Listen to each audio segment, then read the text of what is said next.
I think President Trump really needs to put his stand and fight ego aside, and he needs to acknowledge the fact that something is wrong. Something is going on. They are literally trying to kill him. And so you can't, in good conscience, go into these situations where you're putting yourself in more danger because you can't trust the people that are supposed to be protecting you. Even the media is acknowledging that this is being inspired by the hateful rhetoric within the media and the Harris campaign. All right, so let's listen to this clip right here. What does the fact that he wanted to survive say to you? It says that he's not he's not suicidal, apparently. He wasn't going to take his own life if he was almost being captured. Clearly, we saw that he was captured. Pause it really quick. Real quick. Do you see his freaking car over there on the side of the road? So nobody saw that for 12 hours? I was going to ask that question, too. Nobody saw the freaking car parked on the side of the road for 12 hours. I have a lot of friends in law enforcement here where me and Graham are from, in the county we're from. That's like procedure. If a car is parked on, that's his getaway car. If a car is parked on the side of the road in the late hours of the night, the police will run those tags. Every one of them that are abandoned. Every abandoned car on the side of the road, the cop will pull behind, run the tag, and then, whatever. You run that tag, and maybe it's not his car. Maybe there's no tag on it. I don't know. But let's just say it is, you run that tag, you see that rap sheet, you scroll all the way down to 2002, weapon of mass destruction. Oh my God. There's too many questions for all of this. I agree. Okay, keep playing it. Tells me that he's probably much more politically motivated. The last shooter in Pennsylvania, I don't want to say his name because I don't want to promote him in any way. There you go. But he was clearly a guy that was looking for the notoriety of taking that shot. I would think we're going to find that this guy's extremely politically motivated and that he probably was spurred on by much of the political diatribes that are going on these days, talking about Trump, equating him to Hitler and things like that. So I don't think this is the last we'll see of crazies out there trying to do this. No, it won't be. All right, so that's interesting that he pointed that out. Now, you would think after an attempted assassination that they would tone the rhetoric down. Let's go to Wolf Blitzer. I want to go to that one. I want to go to that. And then even Hillary Clinton chimed in last night, the devil herself. But let's go to Wolf Blitzer here. Let's play this. This is, here we go. Let's play it. Which is absurd on its face. And it's interesting, SE, as Amisha just said, the Trump campaign is seizing on this apparent assassination attempt as a way to rile up his base.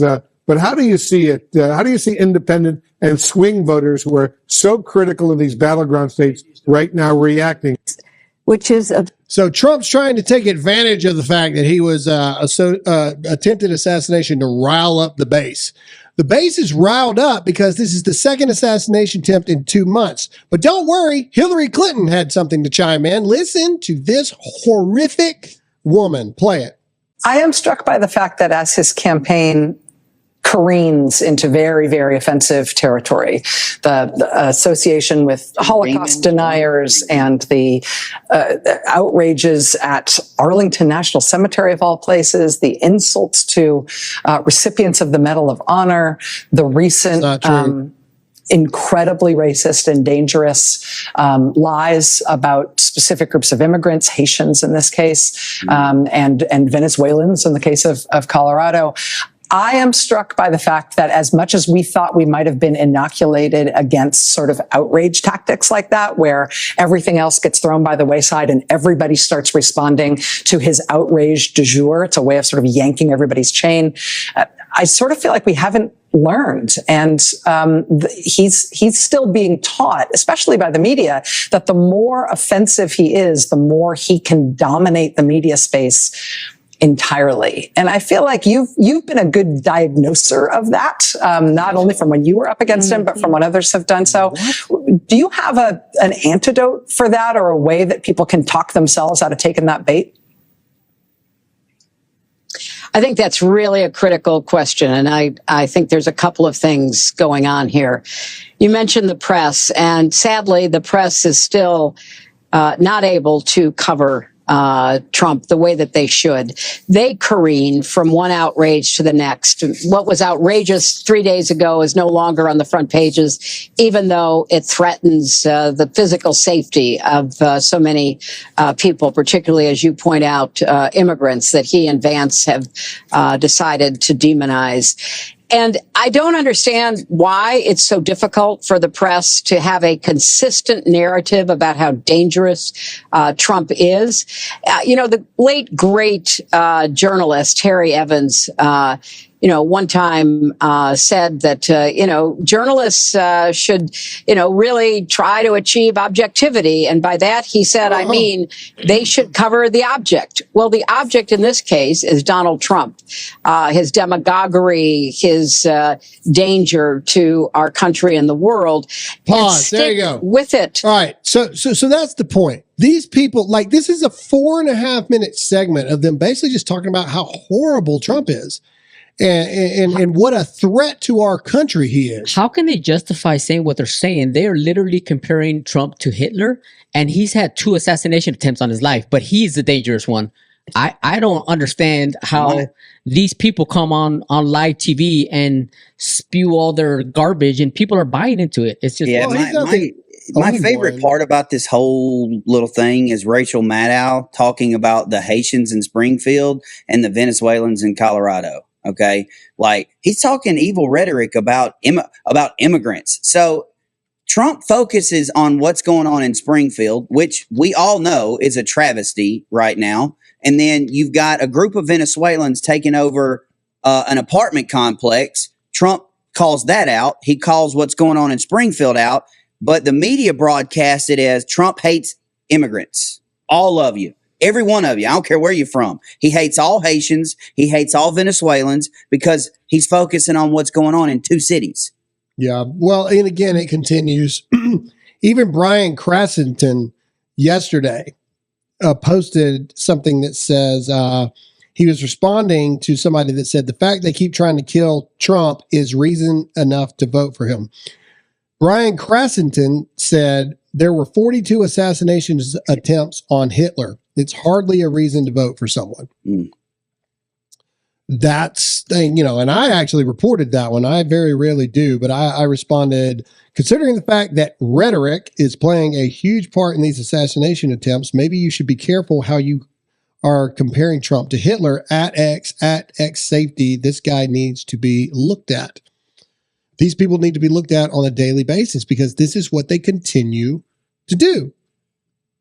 But and then Hillary Clinton also said that she thinks that Americans that post what they deem misinformation should be put in jail, either criminal or civil or whatever it may be. But don't worry, the campaign has put out receipts for the world to see about all the things that they have said about Donald Trump. Fundamental freedoms, Kamala Harris, it's on us to recognize the threat Trump poses. Kamala Harris, does one of us have to come out alive? Ha, ha, ha. Joe Biden, it's time to put Trump in a bullseye. Joe Biden, I mean this from the bottom of my heart. Trump is a threat to this nation. Joe Biden, there is one existential threat. It's Donald Trump. Joe Biden, Trump is a genuine threat to this nation. He's literally a threat to everything America stands for. Joe Biden, Trump and MAGA Republicans are a threat to the very soul of this country. Joe Biden, Trump and the MAGA Republicans represent an extremism that threatens the very foundation of our republic, and that is a threat to this country. Tim Walz, are Republicans a threat to democracy? Yes. Are they going to put people's lives in danger? Yes. Gwen Walz, bye-bye Donald Trump. Representative Jasmine Crockett, MAGA in general, they are threats to us domestically. Representative Dan Goldman, he is destructive to our democracy and he has to be eliminated. Disgraced Harris staffer TJ Ducklow, Trump is an existential, urgent threat to our democracy. Top Harris surrogate Liz Cheney, Trump presents a fundamental threat to the republic, and we are seeing it on a daily basis. There's more. Trump is the enemy of the United States. Are Trump supporters preparing a civil war against us? I want to know about all those right-wing organizations that Trump is connected with who are training up in the hills somewhere. Trump is an existential threat to our democracy. Trump is the greatest threat to our democracy. Trump cannot be president again. He's an existential threat to democracy. Trump remains the greatest threat to our democracy. What unifies us as a party is knowing that Donald Trump is an existential threat to democracy. Trump is a threat to our democracy. The threats to our democratic republic are real. Trump and his extreme right-wing followers pose an existential threat to our democracy. We cannot underestimate the threat Trump poses to American democracy. Trump is an extreme danger to our democracy. Trump is an existential threat to the American democracy. Trump is a threat to our democracy. Trump needs to be shot. And the list goes on and on and on. Who is fueling the hateful rhetoric that is leading to political violence? It is the Democrat Party. If you agree with that, comment yes or no in the chat right now. But let's get to Mike Johnson about the Secret Service. This is a statement Mike Johnson makes about the Secret Service. Let's play it. Mr. Speaker, it is interesting, because he is not just the nominee for the Republican Party, but also a former president. The reality is former presidents don't have the same kind of security bubble that current presidents do. Jimmy Carter, you got to figure he does not have as big a bubble as the current president, nor does Barack Obama. They've got protection, but nonetheless, he is the nominee. He is a former president. He is in need of more security. He is. That's very well said. And, you saw him compliment online yesterday the Secret Service that are protecting him now. I got a briefing from the acting director of the Secret Service, Ron Rowe, within 90 minutes of the event. I was actually sitting with President Trump when he called. We listened to that in detail. And what I understand happened is that those agents that were with him yesterday saw that barrel of that gun between the bushes on a golf course. I mean, that's a difficult thing to spot. Right. Thankfully they did. But unlike in Butler, they did not pause. They immediately pulled their weapons and fired. I think that's why this guy, the suspect, the shooter, threw the gun in the bushes and ran. Had they not been there, had they not acted so quickly and so decisively, we might be having a different conversation today. President Trump needs the most coverage of anyone. He's the most attacked. He's the most threatened, yes. Even probably more than when he was in the Oval Office. So we are demanding in the House that he have every asset available, and we will make more available if necessary. I don't think it's a funding issue. I think it's a manpower allocation. Couple of things. Number one, pause. So I agree with this 100%. And then you see here, the campaign has actually requested more protection. Let's go to that. It should be the next one. Yeah, Trump campaign requests increased security after second assassination attempt. While the Secret Service has not commented, other sources confirm that Trump's security has been significantly increased since July. How bad was it before July? The agency is balancing these measures with preparations for the upcoming United Nations General Assembly and protection of other 2024 candidates, potentially requiring additional funding from Congress. Do you know who is in charge with giving the actual answer, yes or no, if Donald Trump gets more Secret Service protection? The president. Joe Biden. Yep. So, Graham, Joe Biden's responsible for that. Do you think he'll get it? Yes or no? I don't think he will. So yesterday, I brought up the point of lots of retired veterans coming out and saying, "Please, Mr. President, let us help you. They'll do it for free." Speaker Johnson just said that they have the funding. It's not the funding issue. It's allocating the manpower to get over there. If they have the funding, why can't they just take some of that funding and say, "We're going to pay for all of these not Secret Service, special forces people who want to help us, come and help us just for the lodging, and they'll do it for free." I mean, why couldn't Speaker Johnson just take it and just initiate and say, dude, we're done messing with the DOJ and President Biden and whatnot. We're not going to wait for him because they're going to kill our president. Here's the problem. I don't think that the Secret Service would allow it to happen because of the background checks you got to do and all the stuff to even get near the president to take a picture. I don't think the Secret Service would allow both to happen at the same time. It's going to have to be either A, more Secret Service agents, or B, private security. And again, I would say, sorry, Secret Service. I mean, this is already twice. I know you guys saved my life.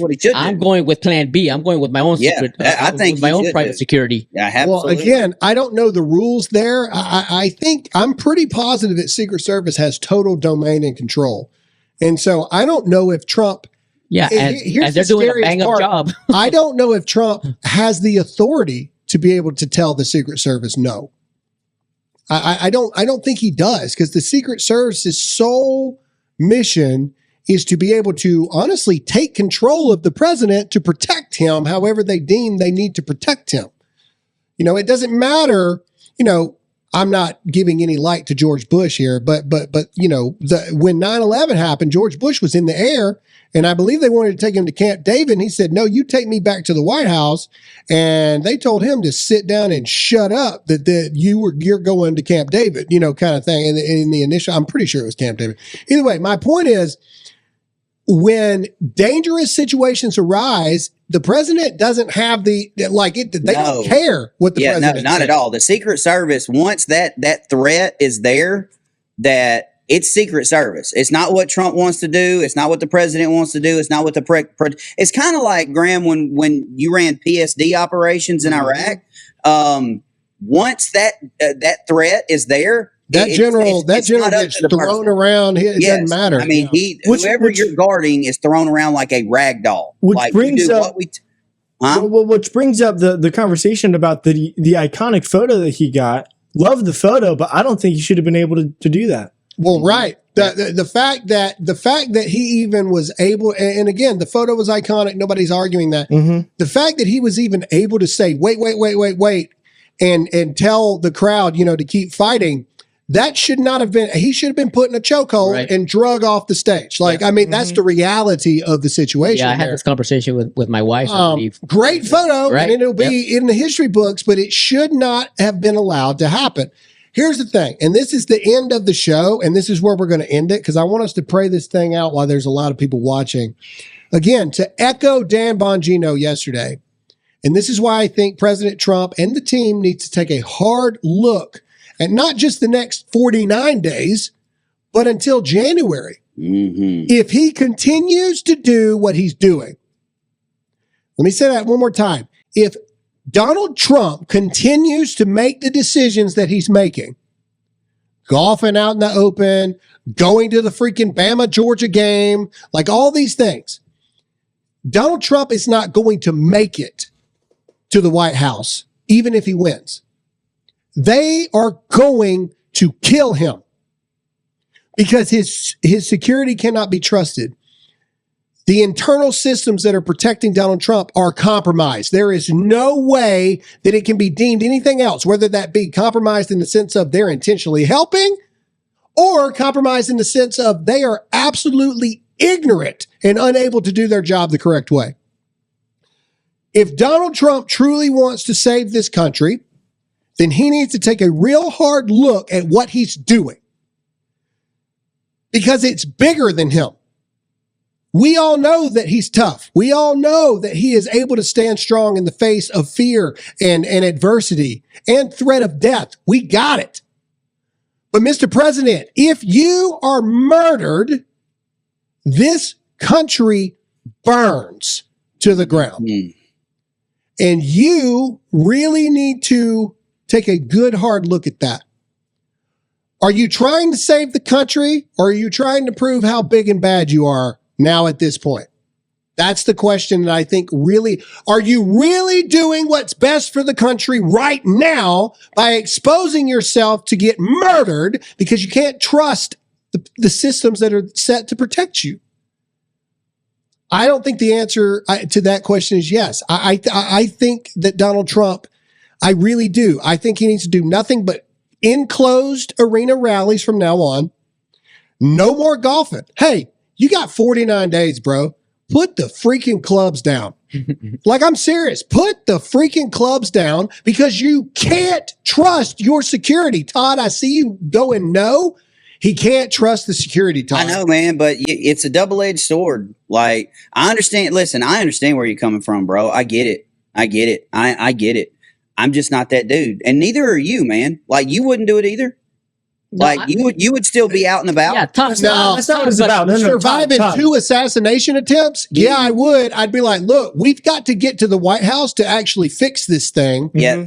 I'm not Like- well, and maybe I'm crazy, but Here's how I look at it, though. I see what you're saying, Todd. But Todd, you were both in the military. You understand what it takes to protect someone like this.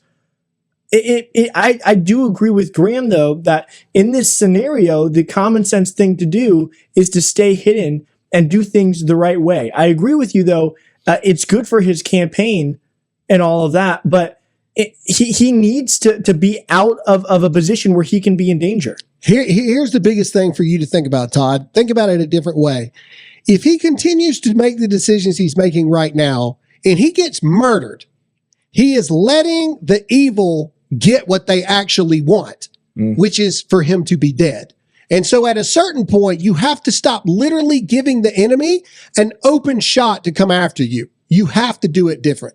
You have to. I think that he's in a no-win situation. Well, I think that if he goes out there, then yep, that could possibly happen. But if he starts wearing RoboCop armor and staying in the basement and changing his schedule and not making public appearances, I think I didn't say that's not what I said. I said stop going to open air appearances. That's what I'm saying. Go to enclosed stadiums that can be actually. There won't be. It'll hurt him. But think about this on the flip side. Maybe they're making these attempts because they've just been attempts at this point. There hasn't really been no like trained individual that can put him down. That can really put him down. So maybe this is. But think of it to this get way. him to do that. He's a very smart man, and what he's been doing isn't very smart. I know he's a bad dude. I know that nobody's gonna tell him what to do. We get all that, but to Graham's point is that if they do wind up being successful in assassinating him, what happens to the rest of us? This country does take a turn for the worse, and we're gonna be left holding the bill. And remember, I'm not saying hide. I'm saying stop making these stupid decisions that make it easier for somebody to take a shot at you. Correct. And that's remember, what I'm saying. Biden is the one who's in charge of getting him more protection. They've already shot him in the ear. They could have shot him and killed him, 100%. And they still haven't given him the full protection that he deserves. So what does that tell us? It tells us that they're trying to assassinate him. Yeah, and I see some people saying, Graham's a soy boy and all this stuff. Well, the only thing I say to that is, what are you going to do if Trump gets killed? What happens? The country's burn if it happens. How have you actually affected anything if you encourage this thing? It's the same thing we're talking about, that you can go on your large social media platforms and you can burn it down, and then they'll cut all your communication off, and then you'll never hear Dear America again. You'll never hear the truth again. Did you actually accomplish anything? No, you didn't. If Trump freaking gets himself killed before he can get to the White House to attempt to fix this country, did you accomplish anything? Only you can answer that question for yourself. It's like we said a couple times. I think the country burns no matter what. Like if he gets killed, it burns. If he wins the election, it burns. Well, I'd rather it burn with us being in control. It's gonna burn no matter what. So I'm sorry, I can't. I don't think he should change a thing. Matter of fact, I think he should come out more. Just to tell them I ain't scared of you. That's gonna get him killed, man. Hey, that's how he dies right there. You can't live in fear, bro. You can't. Yeah, but you also have to live differently when you're the president of the United States. Maybe there has to be strategy in order to get him in the White House. That's the goal. Under that philosophy, why have Secret Service at all? Why have protection at all? I get that. Under that philosophy, though, and this is not just to you, this is to people in the chat. Under that philosophy, he should just get rid of all security. And he should drive himself, and he should drive himself wherever he wants to go. He should give everybody a schedule. He should man up, stop flying private. He should fly domestic in first class. He should man up and walk everywhere he wants to go. At his own rallies, he shouldn't be bussed into the back. He should walk through the general population like everybody else. What associates having balls versus not having balls? No, I'm not saying. That's all I'm saying. That's an extreme. I think he should still take every precaution, and he should still request, the extra security and bring in the technology, drones, have all that stuff, do all of those things. But I'm sorry, man. But if you can't trust that, it's the same thing as what I just said. Well, if you can't trust it now, then he's not going to be able to trust it when he's president. And somebody just said, and I'm going to push back on this, Bumblebee 41, not if God leads his path, Graham. I completely disagree with that 100%. You can't live your life testing God. Like, okay, all right, I think God's with me, so I'm just going to freaking do all this crazy crap because God's not going to let me be killed. I don't think that that's the way that works, people. I mean, I think God can have his hand on your life, but God also gives you wisdom to make decisions. I don't think you actively get to go, thanks for saving my life that time, God. I'm going to go do it right all over again. I don't think that that's how that works. Like, I don't think that you get to challenge God on, okay, God, are you really protecting me? Okay, cool. I'm just going to go do this. Show me the place in the Bible where somebody was like, you know what? I think God's with me, so I'm going to test him on this real quick, and I'm going to go do this. No, they were willing to die, and then God chose to protect them in that situation right there. Not, okay, God, blah, blah, blah, blah, blah. You saved me once, you saved me twice. Let's keep this winning streak going. I don't think that that's how that works. I don't think you get to challenge God in that regard. And so, yeah, God has now saved him twice. At what point are you going to use your own wisdom to do things more tactfully and to do things more strategic and surgical? At what point are you going to stop giving the enemy the best opportunity to take you out possible?